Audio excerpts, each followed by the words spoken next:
ಕನಕಪುರಕ್ಕೆ ಹೇಮಾವತಿ ನೀರನ್ನ ತೆಗೆದುಕೊಂಡು ಹೋದ್ರೆ ಗುಬ್ಬಿ ತಾಲೂಕು ಮುಂಬರುವ ದಿನಗಳಲ್ಲಿ ಬರದ ನಾಡಾಗಿ ಮಾರ್ಪಾಡಾಗುತ್ತೆ. ರೈತರಾದ ನಾವೆಲ್ಲರೂ ಎಚ್ಚೆತ್ತುಕೊಳ್ಳಬೇಕು ಎಂದು ಜೆಡಿಎಸ್ ಮುಖಂಡ ಬಿಎಸ್ ನಾಗರಾಜು ತಿಳಿಸಿದರು. ಗುಬ್ಬಿ ತಾಲೂಕಿನ ಸಾಗರಹಳ್ಳಿ ಗೇಟ್ ಹೇಮಾವತಿ ನಾಲೆಯಿಂದ ಪ್ರಾರಂಭವಾದ ಪಾದಯಾತ್ರೆ ಶನಿವಾರ ರಾತ್ರಿ ಕಳ್ಳಿಪಾಳ್ಯ ಓಂ ಪ್ಯಾಲೇಸ್ ತಲುಪಲಿದೆ. ನಂತರ ಭಾನುವಾರ ಬೆಳಿಗ್ಗೆ 10 ಗಂಟೆಗೆ ಪ್ರಾರಂಭವಾಗಿ ಕಾಲ್ನಡಿಗೆಯ ಮೂಲಕ ಭಾನುವಾರ ಸಂಜೆ ಒಳಗೆ ಜಿಲ್ಲಾಧಿಕಾರಿಗಳ ಕಚೇರಿ ತಲುಪಲಿದೆ. ಈ ವೇಳೆ ಮಾಜಿ ಶಾಸಕ ಮಸಾಲ ಜಯರಾಮ್ ಮಾತನಾಡಿ, ಹೇಮಾವತಿ ನೀರಿಗಾಗಿ ಶನಿವಾರ ಭಾನುವಾರ ನಡೆಯುತ್ತಿರುವ ಪಾದಯಾತ್ರೆ ಗುಬ್ಬಿ ಸಾಗರನಹಳ್ಳಿ ಗೇಟ್ನಿಂದ ತುಮಕೂರು ಜಿಲ್ಲಾಧಿಕಾರಿಗಳ ಕಚೇರಿವರೆಗೂ ನಡೆಯುತ್ತಿದೆ. ಮುಂಬರುವ ದಿನಗಳಲ್ಲಿ ತುಮಕೂರಿನಿಂದ ಬೆಂಗಳೂರಿಗೆ ಪಾದಯಾತ್ರೆ ನಡೆಯುತ್ತೆ ಎಂದರು.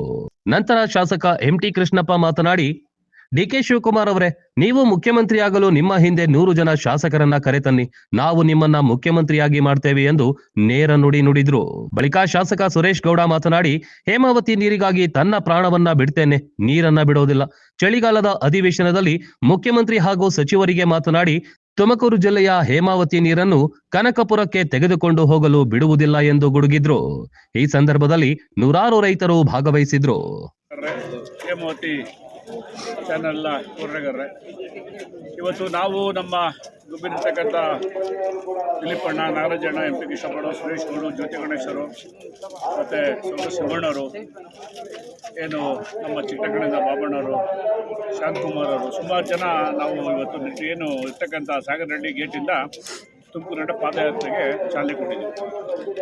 ಇವತ್ತು ಮುಂದಿನ ದಿನಗಳ ಪಾದಯಾತ್ರೆ ಏನು ತುಮಕೂರಿಗೆ ಕಡೆ ಆಗಲ್ಲ. ತುಮಕೂರಿಂದ ವಿಧಾನಸೌಧ ತಲುಪೋದು ಹೇಳೋಕ್ಕಲ್ಲ. ವಿಧಾನಸೌಧ ಮುಖ್ಯ ಕಾರ್ಯಕ್ರಮ ಮಾಡಬೇಕು ಅಂತ ಈಗಾಗಲೇ ನಾವು ರೂಪುರೇಷೆ ನಿರ್ಧಾರ ಮಾಡ್ತಾಯಿದ್ವಿ. ಇವತ್ತು ನಮ್ಮ ಪ್ರತಿಷ್ಠೆ ಪ್ರಶ್ನೆ ಆಗಿದೆ. ಇದು ನಮ್ಮ ರೈತರನ್ನ ಏನಿರ್ತಕ್ಕಂಥ ನಮ್ಮ ರೈತರಿಗೆ ಇವತ್ತು ಅವರು ವಿಷ ಉಣಿಸ್ತಾ ಇದ್ದಾರೆ. ಎಲ್ಲ ಭಾಗ್ಯನೂ ಕೊಟ್ಟರು. ಈಗ ಇದೊಂದು ಆತ್ಮಹತ್ಯೆ ಬಗ್ಗೆ ಒಂದು ಕೊಡೋಕೆ ಮಾಡಿದ್ದಾರೆ. ತುಮಕೂರು ಜಿಲ್ಲೆಗೆ ರೈತರ ಆತ್ಮಹತ್ಯೆ ಬಗ್ಗೆ ಅಂತ ಒಂದು ಅನೌನ್ಸ್ ಮಾಡಿಬಿಟ್ರೆ ಒಳ್ಳೆಯದು ಅನಿಸುತ್ತೆ. ನಮ್ಮ ತುಮಕೂರು ಜಿಲ್ಲೆ ಉಸ್ತುವಾರಿ ಮಂತ್ರಿಗಳಂತ ಪರಮೇಶ್ವರು ಅನೌನ್ಸ್ ಮಾಡಿಬಿಡಿ, ಇದೊಂದು ಭಾಗ್ಯ ಕೊಟ್ಟಿದ್ದೀವಿ, ಹೇಮಾವತಿ ನೀರು ಬಿಡೋದ ಮೇಲೆ ನಿಮ್ಮೊಂದು ಆತ್ಮಹತ್ಯೆ ಭಾಗ್ಯ ಅಂತ ಹೇಳಿ ಕೊಟ್ಬಿಡ್ಲಿ. ಯಾಕೆಂದರೆ ಇವತ್ತು ರೈತರ ಮಕ್ಕಳಿಗೆ ವಿಷ ಹಾಕೋಕ್ಕೆ ಪ್ರಯತ್ನ ಪಡ್ತಾ ಇದ್ದಾರೆ. ಇವತ್ತು ಅವ್ರನ್ನೇನು ನೀರು ತೊಗೊಂಡೋಗ್ಬಿಟ್ಟಿದ್ದು ಯಾರು ಹೇಳ್ತಾ ಇರ್ತಾರೆ. ತುಮಕೂರು ಕುಡಿಗಳಿಗೆ ಯಾರು 5 ವರ್ಷ ನೀರು ಹರಿತಾ ಇದೆ. ಯಾವುದೇ ಅಡಚಣೆ ಹೇಳಿದರೆ ಅವರಿಗೆ ಏನು ತೃಪ್ತಿದಾಯಕವಾಗಿ ನೀರು ಹರಿದಿದೆ. ಯಾವುದೋ ತೊಂದರೆ ಇದೆ, ಹೋರಾಟ ಮಾಡಲಿ, ಯಾವುದೂ ತೊಂದರೆ ಇಲ್ಲ.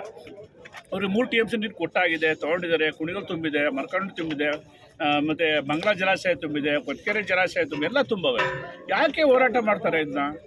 ಯಾಕೆ ಅಂದರೆ ತೊಗೊಂಡೋಗ್ಲಿ. ಏನಿರ್ತಕ್ಕಂಥ ನಾಲೆ ಅಗ್ಲೀಕರಣ ಮಾಡಿ ನಮ್ಮ ಸರ್ಕಾರ ಇದ್ದಾಗ ಯಡಿಯೂರಪ್ಪನವರು ಒಂದು ಮಾಡಿದ್ದು. ಅದಕ್ಕಿಂತ ಮುಂಚೆನೇ 2015ನೇ ಇಸ್ವಿಯಲ್ಲಿ ಚಾನಲ್ ಸ್ಯಾಂಕ್ಷನ್ ಆಯಿತು. ಇದು ಏನು ಎಕ್ಸ್ಪ್ರೆಸ್ ಅವಾಗ ಕ್ಯಾನ್ಸಲ್ ಮಾಡಿ ನಮ್ಮ ಮಾಧುಸ್ವಾಮಿಯವರು ಮತ್ತು ನಮ್ಮ ಯಡಿಯೂರಪ್ಪ ಮುಖ್ಯಮಂತ್ರಿ ಕ್ಯಾನ್ಸಲ್ ಮಾಡಿ ಅದು 600 ಕೋಟಿಗೆ 1100 ಕೋಟಿ ಹಾಕಿ ಅಗಲೀಕರಣ ಮಾಡಿ ಈಗ ನೀರು ಚೆನ್ನಾಗಿ ಬರ್ತಾಯಿದೆ. ಏನು 1800 ಕ್ಯೂಸಸ್ ನೀರು ಬರ್ತಾಯಿತ್ತು, ಈಗ 1600 1700 ಕ್ಯೂಸಸ್ ನಾವು ಡ್ರಾ ಮಾಡ್ಕೊತಾ ಇದ್ದೀವಿ. ಈಗ ಆ ಥರ ಮಾಡ್ಕೊಂಡೋಗ್ಲಿ. ಅಗಲೀಕರಣ ಮಾಡಿ ಏನು 650 ಕೋಟಿ ಆಗೋದು ಇನ್ನೂ 300 ಕೋಟಿ ಮಾಡಿ 26ನೇ ಏನು ಚಾನಲ್ ಇದ್ದು 26ನೇ ತೂಬಿಂದ ಅಗಲೀಕರಣ ಮಾಡ್ಕೊಂಡು ಕುಣಿಗಲ್ ನೀರು ತೊಗೊಂಡೋಗಿ. ನಮ್ಗೆ ಅಭ್ಯಂತರ ಇಲ್ಲ. ಕುಣಿಗಲ್ ನೀರು ಕೊಡೋ ಅಂತ ಯಾರು ಹೇಳ್ತಾ ಇಲ್ಲ, ಅವರು ಯಾರು ಹೇಳ್ತಾ ನಾಯಕರು ಹೇಳ್ತಲ್ಲ.